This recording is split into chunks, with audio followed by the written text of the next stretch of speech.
किया यही देशवा आई के आए तो भगवान से वादा करके कि प्रभु हमको बाहर कर दीजिए, भक्ति भजन सुमरन जप ध्यान करेंगे। दयालु प्रभु बाहर किए, आप संकल्प लिए थे मुट्ठी बांध करके, अब बार बार संकल्प किए तो बाहर कर दिए, वैष्णव बना के सत्संगी बना के, लेकिन यहाँ आकर के धर्म चौपट कर दिए, वैष्णव धर्म को भी बिगाड़ दिए, बालापन पार कर दिए, जवानी पार कर दिए, अब तो वृद्ध अवस्था को भी पार कर रहे। संभलिए, होश माइए, कर्म में सुधार लाइए। लागले कर्म में यगिया यही देशवा आई के, लागले कर्म में यगिया यही देशवा आई के,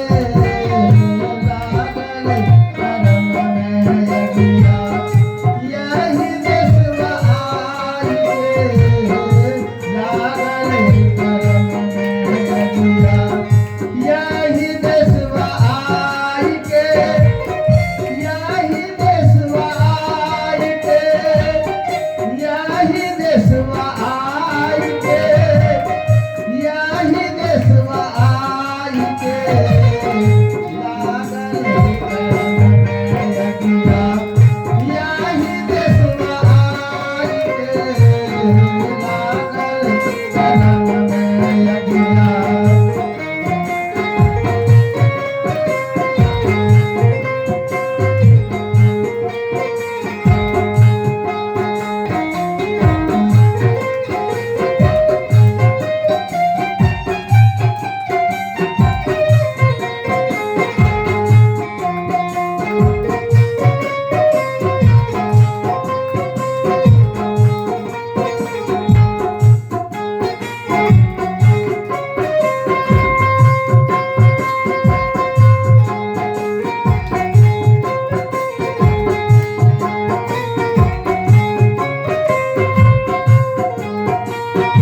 दही बेचने के लिए लोग आते हैं, खूब आवाज लगाते हैं, सब मटिया देते हैं और सड़ी हुई मछली लेके बेचने